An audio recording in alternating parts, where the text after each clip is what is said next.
العلم on line academy Bareilly شریف میں آپ کا خیر مقدم ہے۔ مدرسے میں پڑھنے کا جنہیں موقع نہیں مل سکا ان کے لیے ایک عظیم خوشخبری۔ اس اکیڈمی میں آن لائن دینی تعلیم، عالم عالمہ کورس بحسن و خوبی کرایا جاتا ہے۔ طلباء اساتذہ سے اور طالبات معلمات سے اپنے گھر والوں کی نگاہوں کے سامنے رہ کر روزانہ بعد عشاء تقریباً 1 گھنٹہ کلاس لے کر عالم عالمہ کورس کر سکتے ہیں۔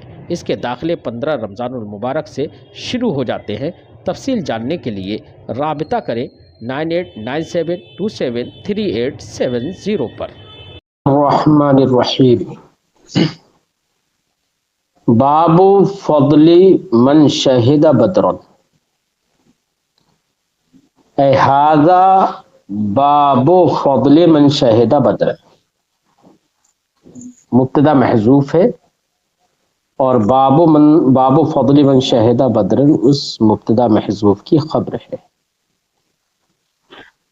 معنی ہے یہ باب ہے ان لوگوں کی فضیلت اور عظمت کے سلسلے میں جو بدر میں حاضر ہوئے،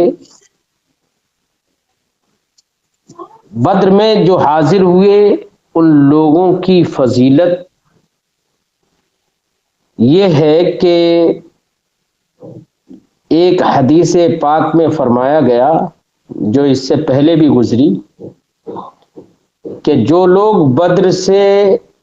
بدر میں حاضر نہیں ہوئے، بدر سے اپنے گھروں پر بیٹھے رہے، وہ ان کی طرح نہیں ہو سکتے جو بدر میں حاضر ہوئے۔ یہاں پر بھی امام بخاری اہل بدر کی فضیلت پر حدیثیں پیش کریں گے۔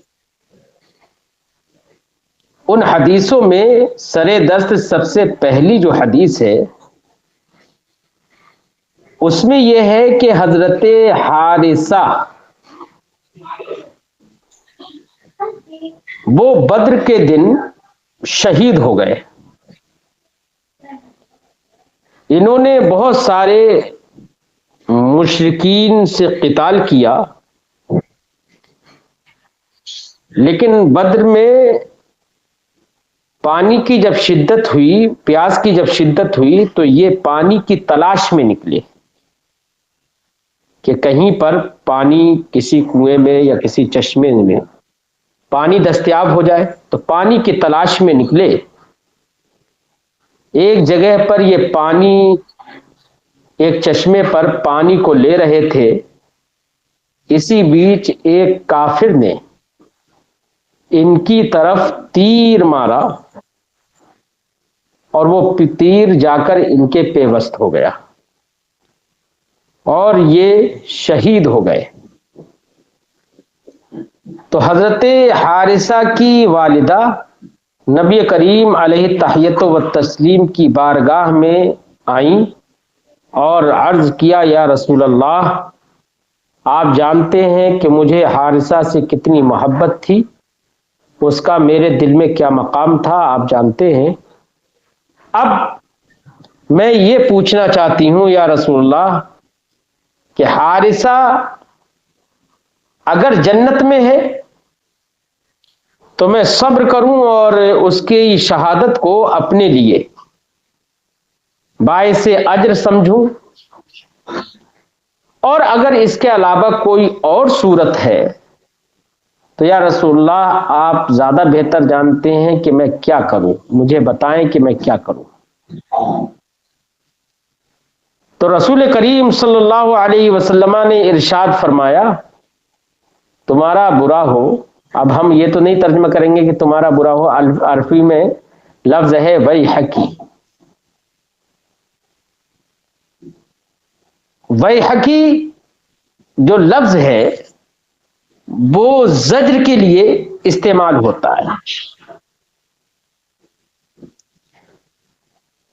اور ہمارے عرف میں جب یہ بولتے ہیں تمہارا برا ہو تو کبھی تو برا کرنے کے لیے ہی آدمی بولتا ہے، اور کبھی اپنے وہ لوگ جن سے محبت رکھتے ہوں اور ان کی بات ہمیں پسند نہ آئے تب بھی ہم کہہ دیتے ہیں ارے تیرا برا ہو، کیسی بات کر رہا ہے، ایسے کہہ دیتے ہیں۔ تو یہ برا چاہنے کے لیے نہیں، بالکل اسی طریقے سے عربی زبان میں ویحکی لفظ آتا ہے. تو سرکار نے فرمایا کہ ویحکی، یا فرمایا حبلتی. تو حبلتی جو لفظ ہے اس کا معنی بھی یہ ہے کہ تم نے اسے کھو دیا.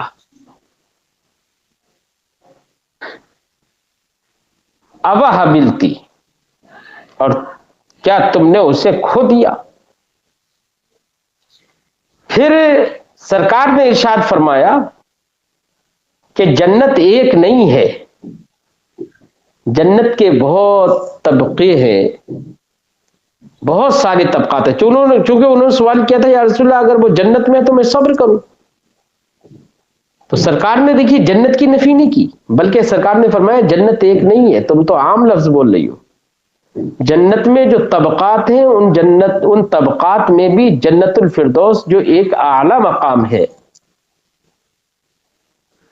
حارثہ جنت الفردوس میں ہے.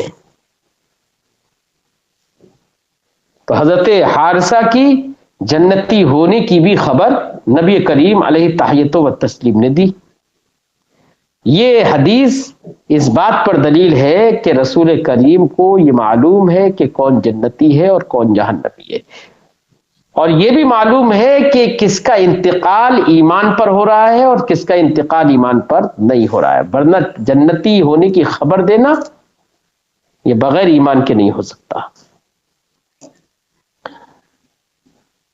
یہ حدیث ہے. تو اس سے یہ معلوم ہوا کہ حضرت حارثہ جو کہ غزوہ بدر میں شہید ہوئے، ان کا یہ درجہ کہ نبی کریم صلی اللہ علیہ وسلم نے فرمایا کہ وہ جنت میں ہے، یہ عظمت معلوم ہی، فضیلت ہی میں باب باندھا ہے امام بخاری نے. فرماتے ہیں باب فضل من شہد بدرن، یہ باب ہے ان لوگوں کی فضیلت کا جو بدر میں حاضر ہوئے. حدثنی عبداللہ ابن محمد، امام بخاری فرماتے ہیں مجھ سے حدیث بیان کی عبداللہ ابن محمد نے، قال انہوں نے کہا حدثنا معاویہ بن عمرو، ہم سے حدیث بیان کی معاویہ بن عمرو نے، قال انہوں نے کہا اخبرنا ابو اسحاق، ہمیں خبر دی ابو اسحاق نے، وہ روایت کرتے ہیں عن حمید سے. قال سمعت انس، انہوں نے کہا میں نے حضرت انس ابن مالک کو سنا ہے، یقول وہ کہتے ہیں اصیب حارثہ، حضرت حارثہ شہید کر دیے گئے یوم بدرین، بدر کے دن. وہو غلام، اور وہ ایک نوجوان لڑکے تھے. فجاءت امہ الی النبی صلی اللہ علیہ وسلم، تو ان کی والدہ نبی کریم صلی اللہ علیہ وسلم کی بارگاہ میں آئیں. فقالت، تو وہ بولی یا رسول اللہ قد عرفت منزلت حارثہ منی، یا رسول اللہ آپ کو تو معلوم ہی ہے کہ حارثہ کا میری طرف سے کیا درجہ ہے، یعنی حارثہ کی محبت میرے دل میں کیا ہے. فَإِن يَكُ فِي الْجَنَّةِ، تو اگر وہ جنت میں ہے، اصبر، تو میں صبر کروں، وَأَحْتَسِب، اور اس کو کار ثواب سمجھوں. وَإِن تَكُ الْأُخْرَى، اور اگر کوئی دوسری حالت ہے جنت میں نہ ہونے کی، تو عرض کی طرح یا رسول اللہ آپ بتائیے ما اصنع، میں کیا کروں. فقال، تو سرکار نے فرمایا ویحکی، ویحکی فرمایا یعنی ان پر یہ رحم کھاتے ہوئے. اب حبلتی، کیا تم نے اسے کھو دیا ہے، یہ زجر کے طور پر سرکار نے فرمایا. پھر سرکار نے فرمایا او جنت واحدہ، کیا جنت ایک ہے، یا ایک ہی جنت ہے کیا. پھر سرکار نے فرمایا ہیا انہا جنان کثیرہ، سنو بہت ساری جنتیں ہیں، جنتن کی جمع جنان، بہت ساری جنتیں ہیں، یعنی جنت کے طبقے بہت سارے ہیں. وَإِنَّهُ فِي جَنَّةِ الْفِرْدَوْسِ، اور حارثہ جنت الفردوس میں ہے، اس کے اعلی مقام میں ہے. اب آگے جو حدیث امام بخاری ذکر کر رہے ہیں، اس حدیث کا تعلق بھی اسی سے ہے کہ غزوہ بدر میں حاضر ہونے والے کی عظمت تو یہ ہے کہ حضرت حاتب بن بلتعہ رضی اللہ تعالی عنہ، جو ایک صحابی رسول ہے. غزوہ بدر ہونے والا تھا، وہ غزوہ بدر کے بعد کا واقعہ ہے یہ. تو حضرت حاتب ابن بلتعہ غزوہ بدر میں حاضر ہوئے تھے. پھر اس کے بعد ایک غزوہ ہونے والا تھا، غالباً غزوہ احد کا معاملہ ہے. تو مسلمان کافروں کی ساتھ مقابلے کے لیے اپنی منصوبہ سازی کر رہے تھے، منصوبہ بندی کر رہے تھے کہ کس طریقے سے کیا کرنا ہے، مشورے کر رہے تھے. اس بیچ حضرت حاتب نے ایک خط ایک عورت کے ذریعے سے مشرکین کی طرف بھیجا، اس خط میں کیا تھا؟ اس میں مسلمانوں کے تعلق سے یا اس جو غزوہ ہونے والا تھا اس سے متعلق مشرکین کو کچھ اطلاع پہنچائی جا رہی تھی. رسول کریم صلی اللہ علیہ وسلم غیب داں ہیں. سرکار نے صحابہ کرام کو خبر دی کہ فلاں جگہ پر ایک عورت ملے گی، اس عورت کے پاس ایک خط ہے، اس کو لے کر آؤ. حضرت علی رضی اللہ تعالی عنہ اور حضرت ابو مرثد اور حضرت زبیر، یہ تین حضرات کو نبی کریم نے اس عورت کا تعاقب کرنے کے لیے بھیجا کہ اس کے پاس خط ہے، وہ لے کر آؤ. بتاؤ کس نے بتا دیا؟ یہ تو راز کی بات تھی کہ خط لے کر عورت جا رہی تھی، لیکن نبی کریم نے ان تین حضرات کو بھیج دیا کہ جاؤ اور یہ بھی بتایا کہ فلاں جگہ پر وہ عورت ملے گی. کیا اس وقت میں ٹیلی فون تھے، موبائل تھا؟ کچھ نہیں تھا. یہ خبر کہاں سے ملے گی؟ جو لوگ نہیں جانتے ہیں انہیں یقین کر لینا چاہیے کہ مصطفیٰ جان رحمت صلی اللہ علیہ وسلم عالم غیب ہیں. اللہ نے آپ کو علم غیب عطا فرمایا ہے. حضرت علی فرماتے ہیں کہ جب ہم اس جگہ پر پہنچے جہاں پر سرکار نے خبر دی تھی کہ وہ عورت وہاں پر ملے گی، تو عورت راستے میں وہاں پر ٹھہری ہوئی ملی. جب دیکھا تو اس عورت سے کہا کہ خط نکالو. اس عورت نے منع کر دیا کہ میرے پاس کوئی خط نہیں ہے. تو حضرت علی اور یہ حضرات کہتے ہیں کہ ہمیں تو یقین تھا کہ رسول کریم کی بات جھوٹی نہیں ہو سکتی ہے، سرکار نے جو فرمایا وہ جھوٹی نہیں ہو سکتی ہے. ہم نے اس عورت پر سختی کی اور کہا اگر تو خط نہیں نکالے گی تو ہم تجھے ننگا کر دیں گے. جب زیادہ فورس دیکھا تو اس عورت نے اپنے پیڑوں کے پاس جو اس کا جو بھی ازار بندھا ہوا تھا اس میں ہاتھ ڈالا اور ہاتھ ڈال کر اس نے خط نکال کر دے دیا. جب خط لے کر حضرت علی رضی اللہ تعالی عنہ اور وہ دونوں حضرات سرکار کی بارگاہ میں حاضر ہوئے تو حضرت عمر بن خطاب رضی اللہ تعالی عنہ نے سرکار سے عرض کیا رسول اللہ، حاتب نے دھوکہ کیا ہے، اگر آپ اجازت دیں تو میں حاتب کی گردن اڑا دوں. نبی کریم صلی اللہ علیہ وسلم نے منع فرما دیا کہ نہیں ایسا نہیں کرو گے. اور سرکار نے فرمایا کیا حاتب بدر میں حاضر نہیں ہوئے تھے؟ تو کہا ضرور یا رسول اللہ بدر میں حاضر تھے.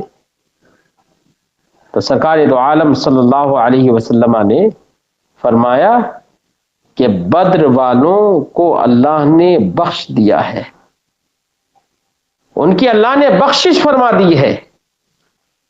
اب وہ فرض کر لو کہ کوئی ایسا گناہ بھی کرے تو اللہ اس گناہ کو بھی معاف فرما دے گا، یا یہ کہ اللہ رب العزت ایسے گناہ کی طرف ان کی رغبت بھی نہیں کروائے گا کہ جس سے ان کے اوپر کوئی جرم عائد ہو جس کے وہ مرتکب ٹھہرے۔ تو حضرت عمر بن خطاب رضی اللہ تعالیٰ عنہ نے کہا یا رسول اللہ اس کے رسول زیادہ جانتے ہیں۔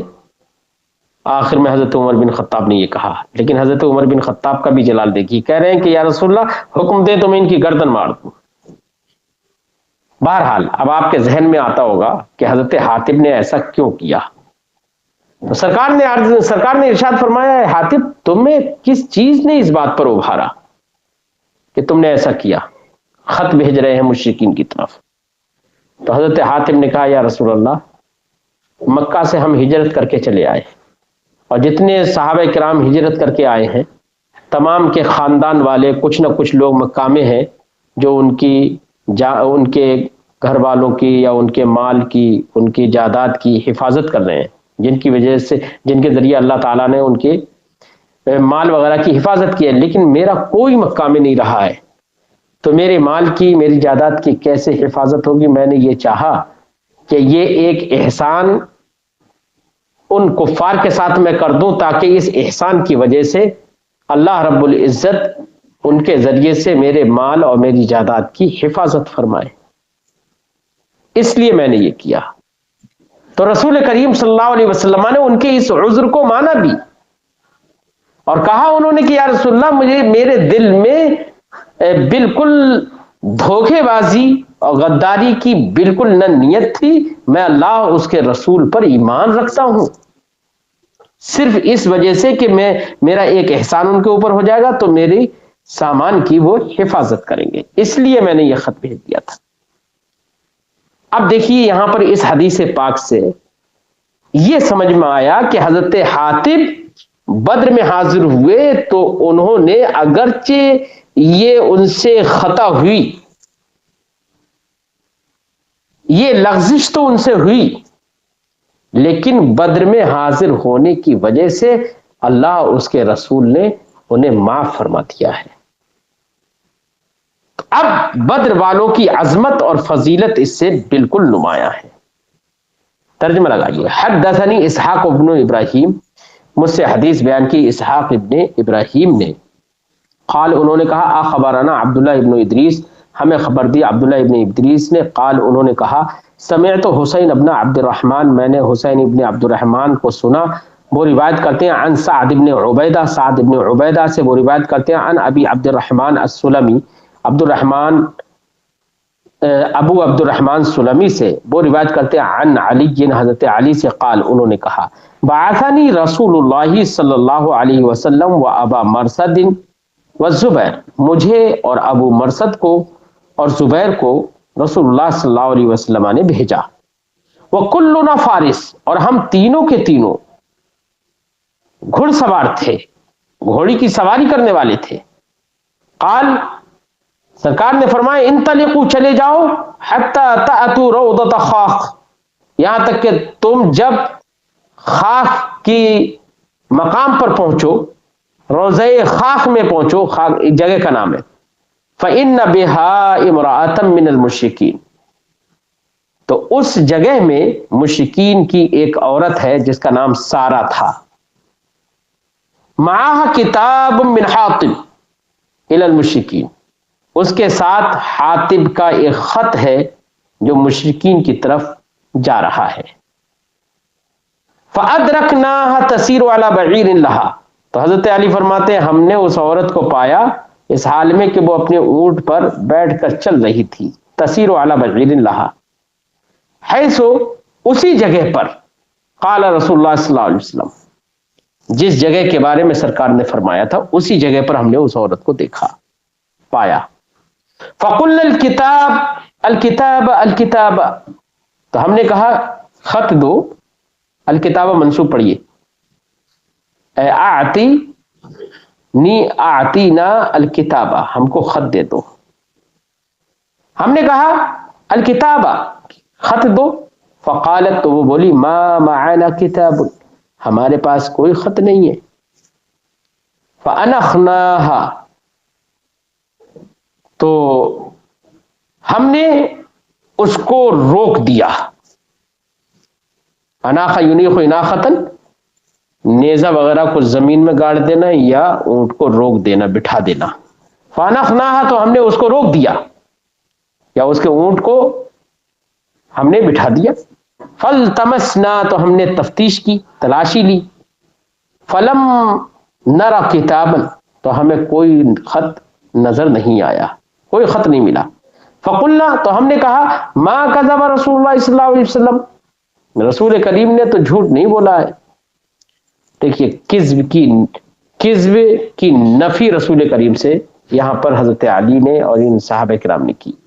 اس سے معلوم ہوتا ہے کہ رسول کریم صلی اللہ علیہ وسلم سے کذب صادر ہو ہی نہیں سکتا، کیونکہ وہ عیب ہے، اور ایسے گناہوں سے نبی کریم علیہ تحیت و تسلیم بلکہ تمام انبیاء علیہ السلام معصوم ہیں.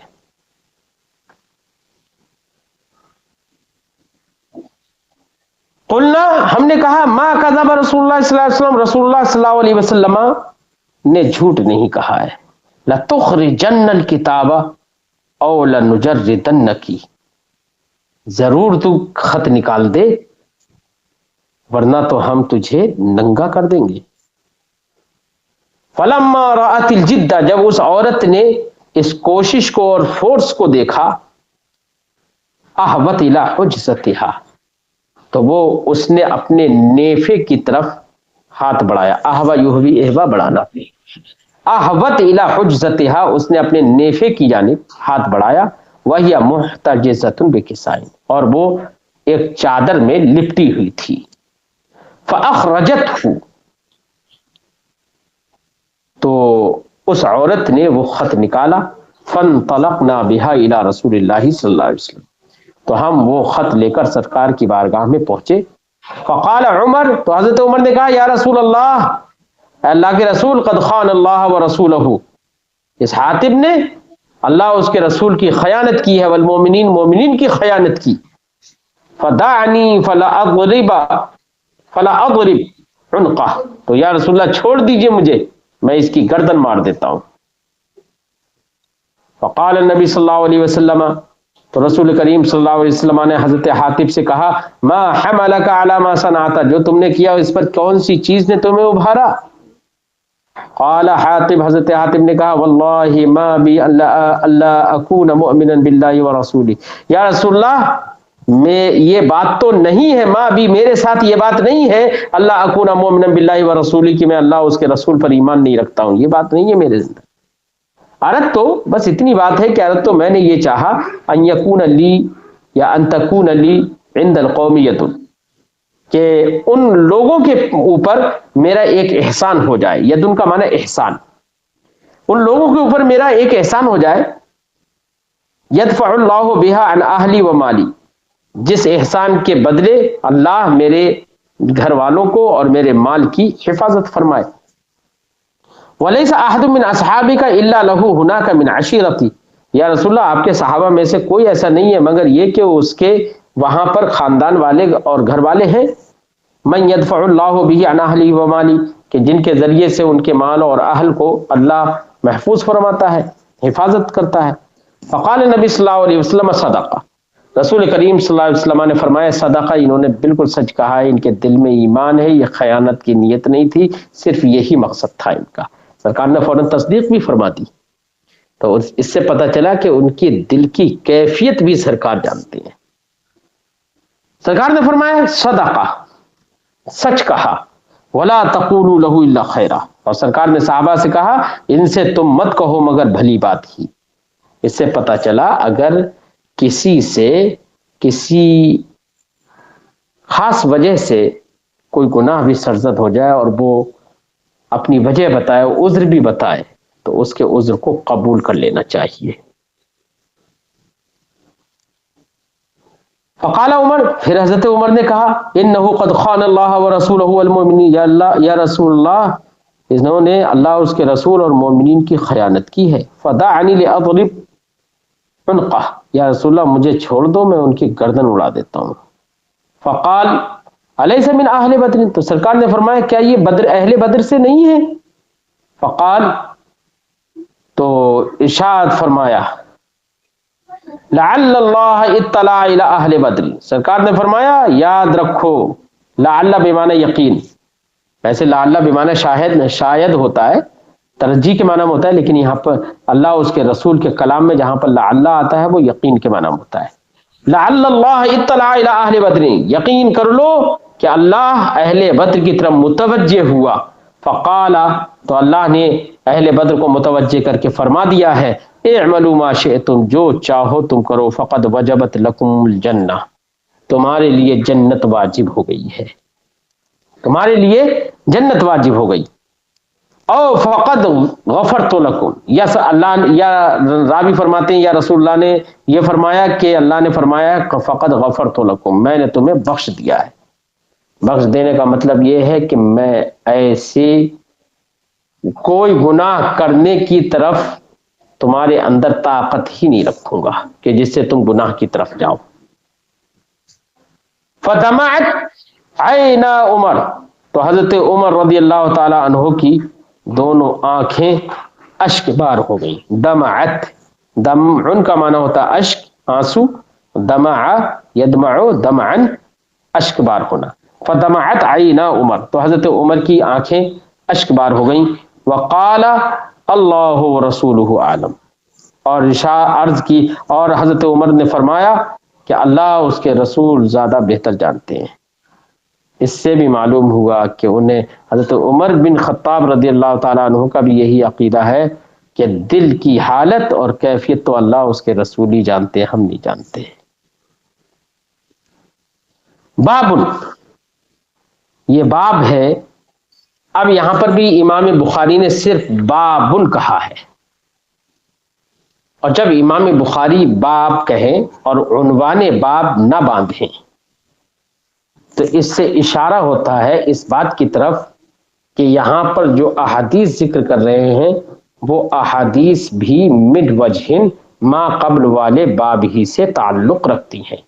ایسی جگہ پر امام بخاری عام طور سے صرف باب کہہ کر چھوڑ دیتے ہیں اور عنوان باب نہیں باندھتے ہیں، ایسے یہاں پر امام بخاری نے فرمایا باب۔ حدثني عبد الله بن محمد الجعفي قال حدثنا ابو احمد الزبيري، امام بخاری فرماتے ہیں مجھ سے حدیث بیان کیا عبداللہ ابن محمد جعفی نے، وہ انہوں نے کہا ہم سے حدیث بیان کیا ابو احمد زبیری نے، قال انہوں نے کہا حدثنا عبد الرحمن بن الغسیل، ہم سے حدیث بیان کی عبد الرحمن بن غسیل نے، عن حمزہ، وہ روایت کرتے ہیں حمزہ سے، حمزہ بن ابی اسید سے، والزبیر ابن منذر، اور زبیر ابن منذر بن ابی اسید سے، عن ابی اسید، اور یہ لوگ روایت کرتے ہیں ابو اسید سے، قال انہوں نے کہا قال لنا النبی صلی اللہ علیہ وسلم یوم بدر، ہم سے نبی کریم صلی اللہ علیہ وسلم نے بدر کے دن کہا، کیا کہا؟ اذا اکسبوکم فرموہم، اکسبا یکسب اکساب، اس کا معنی ہوتا ہے قریب ہونا۔ سرکار نے بدر کے دن ہم سے کہا کہ جب یہ مشرکین قریب آ جائیں، اور اکسبو کی تفسیر امام بخاری آگے ذکر بھی کریں گے کہ اکسبو کی تفسیر اکثرو سے بھی کی گئی ہے، یعنی جب یہ بہت زیادہ ہو جائیں، یعنی قریب آ جائیں اور بہت زیادہ ہو جائیں، تو فرموہم، تو ان کو تم تیر مارنا، وَاسْتَبْقُوا نَبْلَكُمْ، اور اپنے تیروں کو، نبل کا معنی تیر، استبقا یستبقی استبقا بقا طلب کرنا، اور اپنے تیروں کی بقا طلب کرو، یعنی اپنے تیروں کو بلا وجہ میں برباد مت کرو، ان کو باقی رکھو، جب یہ قریب ہوں یا زیادہ ہو جائیں تو ان پر تیر چلانا۔ اس سے پتہ چلا کہ اپنے حفاظتی سامانوں کو برباد نہیں کرنا چاہیے، اور اگر دشمن دور ہے کہ آپ کو لگے کہ وار بیکار چلا جائے گا تو ایسی جگہ پر آپ وار بھی مت کریے، کیونکہ اگر بیکار چلا گیا تو آپ کا سامان تو برباد ہو ہی گیا۔ اس لیے قریب جب آ جائے تب ان پر تیر پھینکنا، تیر مارنا۔ تو بس اس حدیث پاک کو ما قبل والے باب سے اس معنی کر مناسبت ہے کہ سرکار نے فرمایا بدر کے دن یہ فرمایا، اور وہ بھی بدر کے دن صحابہ کرام سے کہا کہ اپنے تیروں کو محفوظ رکھنا۔ اس سے پتہ چلتا ہے کہ بدر میں حاضر ہونے والے لوگوں پر نبی کریم کو اتنا بھروسہ اور اعتماد تھا کہ انہیں سرکار کو معلوم تھا کہ یہ تیر کام آنے والے ہیں. تو اس سے بھی بدر والوں کی اور بدر والوں کی محنتوں کی قبولیت اور فضیلت معلوم ہوتی ہے. حدثنی محمد بن عبد الرحیم، امام بخاری کہتے ہیں مجھ سے حدیث بیان کی محمد ابن عبد الرحیم نے، قال انہوں نے کہا حدثنا ابو احمد، ہم سے حدیث بیان کی ابو احمد زبیری نے، قال انہوں نے کہا حدثنا عبد الرحمن ابن الغسیل، ہم سے حدیث بیان کی عبد الرحمن ابن غسیل نے. عبد الرحمن ابن غسیل کا نام بیٹا حنظلہ تھا، حضرت حنظلہ کا نام سنا ہوگا. عن حمزہ، وہ روایت کرتے ہیں حضرت حمزہ سے، حمزہ بن ابی اسید سے، والمنذر ابن ابی اسید، اور منذر ابن ابی اسید سے، وہ روایت کرتے ہیں عن ابی اسید حضرت ابو اسید سے.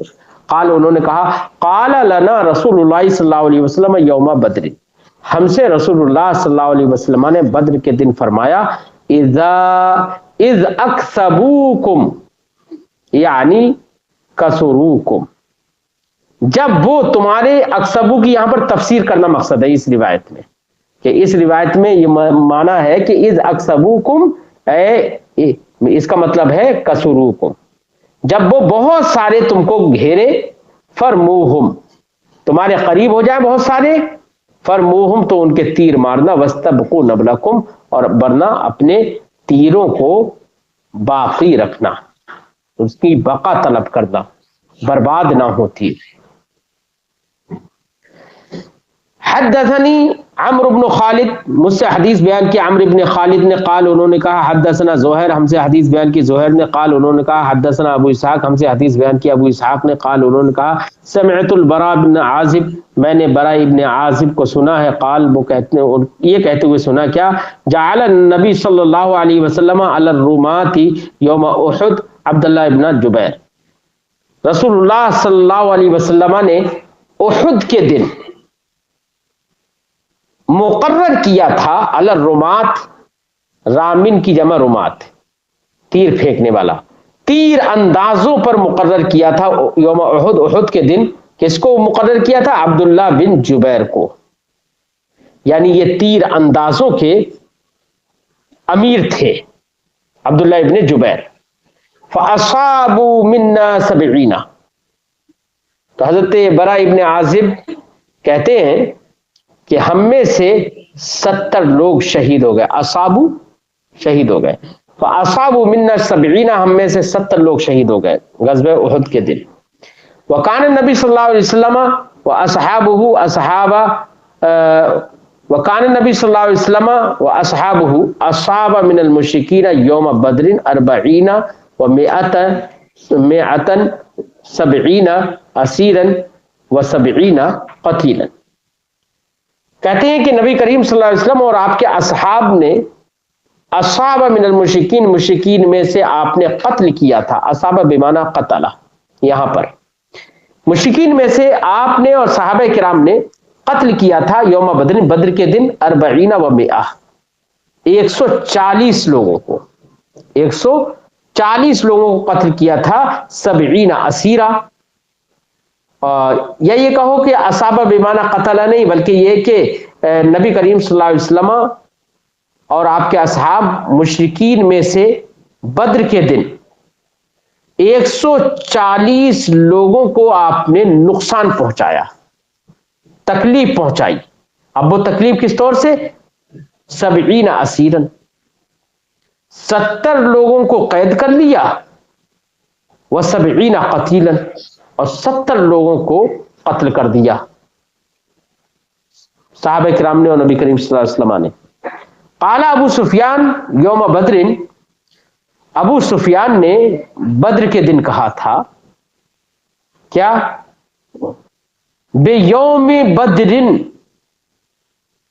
کہ احد میں جو مسلمان شہید ہوئے ہیں، تو ابو سفیان نے غزوہ احد کے دن کہا تھا، قال ابو سفیان یوم بیوم، یوم بدر نہیں ہے، یوم بیوم بدر، یہ دن یعنی غزوہ احد کا دن، یہ بدر کے دن کا بدلہ ہے، یعنی اس دن بدر کے دن تم نے اتنے مشرکین کو قتل کیا تھا آج یہ احد کے دن جو ہم نے مسلمانوں کو شہید کر دیا ہے، یہ احد کا دن بدر کے دن کا بدلہ ہے۔ قال ابو سفیان یوم بیوم بدر، یہ دن بدر کے دن کا بدلہ ہے۔ والحرب سجال، اور جنگ سجال یہ سجلن کی جمع ہے، اس کا معنی ہوتا ہے ڈول۔ سجال کا معنی ڈول، وہ ڈول جس کو پانی نکالنے کے لیے کنویں میں ڈالا جاتا ہے۔ اب ظاہر بات ہے کہ جو ڈول کنویں میں ڈالا جاتا ہے وہ کبھی آپ کے ہاتھ میں ہے، آپ پانی نکال رہے ہیں، کبھی اس کے ہاتھ میں وہ پانی نکال رہا ہے، کبھی تیسرے کے ہاتھ میں وہ پانی نکال رہا ہے، یعنی وہ ڈول سب کے ہاتھوں میں جاتا رہتا ہے۔ تو ابو سفیان نے یہ کہا والحرب سجال، اور جنگ ڈول ہے، یعنی ڈول ہونے کا مطلب کہ جیسے ڈول ہاتھوں میں جاتا رہتا ہے ویسے ہی یہ جنگ بھی کبھی ہمارے پالے میں آتی ہے تو کبھی آپ کے پالے میں آتی ہے، بدلتی رہتی ہے۔ حدثنی محمد بن العلا، مجھ سے حدیث بیان کی محمد ابن علا نے، قال انہوں نے کہا حدثنا ابو اسامہ، ہم سے حدیث بیان کیا ابو اسامہ نے، عن برید، وہ روایت کرتے ہیں حضرت برید سے، وہ روایت کرتے ہیں عن جدی ابی بردہ، اپنے نانا ابو بردہ سے، عن ابی موسیٰ، وہ روایت کرتے ہیں ابو موسیٰ سے، ہو حضرت ابو موسیٰ کہتے ہیں مجھے لگتا ہے، میں نے دیکھا یا مجھے دکھایا جاتا ہے، عن النبی صلی اللہ علیہ وسلم، وہ روایت کرتے ہیں، راوی کہتے ہیں کہ مجھے لگتا ہے کہ وہ حضرت نبی کریم صلی اللہ علیہ وسلم سے روایت کرتے ہیں۔ قال، انہوں نے کہا وَإِذَا الْخَيْرُ مَا جَاءَ اللَّهُ بِهِ مِنَ الْخَيْرِ بَعْدُ، سنو بھلائی تو وہ ہوگی، اذا الخیر، اچانک بھلائی تو وہ ہوگی، ما جاء اللہ بہ من الخیر، جو بھلائی اللہ رب العزت لے کر آئے گا، بعد، اس کے بعد، یعنی غزوہ احد میں اگرچہ شکست ہو گئی ہے لیکن بھلائی وہ ہوگی جو اس کے بعد اللہ لے کر آئے گا۔ یعنی سرکار کا یہ اشارہ کرنا تھا اس بات کی طرف کہ غزوہ احد میں جو ہوا وہ ہوا، اس کے بعد اللہ جو کامیابیاں ہم کو عطا فرمائے گا، مسلمانوں کو، آنے والے مسلمانوں کو جو کامیابیاں عطا فرمائے گا، اصل کامیابی اور بھلائی تو وہ ہوگی۔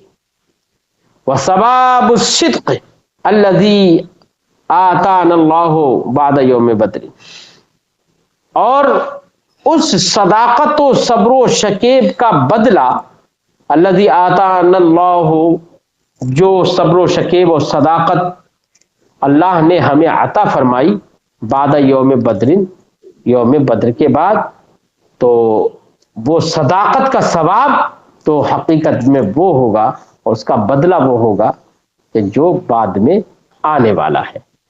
یہ سرکار نے فرمایا تھا، اور اس کے بعد اس سرکار کے فرمان کی صداقت اس معنی کر ہوئی کہ حضرت عمر بن خطاب رضی اللہ تعالی عنہ کے زمانے میں اطراف و جوانب کے کئی ملکوں کو مسلمانوں نے اپنے قبضے میں لے لیا اور وہاں پر حکومت کی، یعنی سلطنت اسلامیہ کی وسعت ہوئی، کئی ملکوں میں سلطنت حاصل ہوئی مسلمانوں کو۔ تو یہ سرکار کا یہ فرمان صادق ہوا۔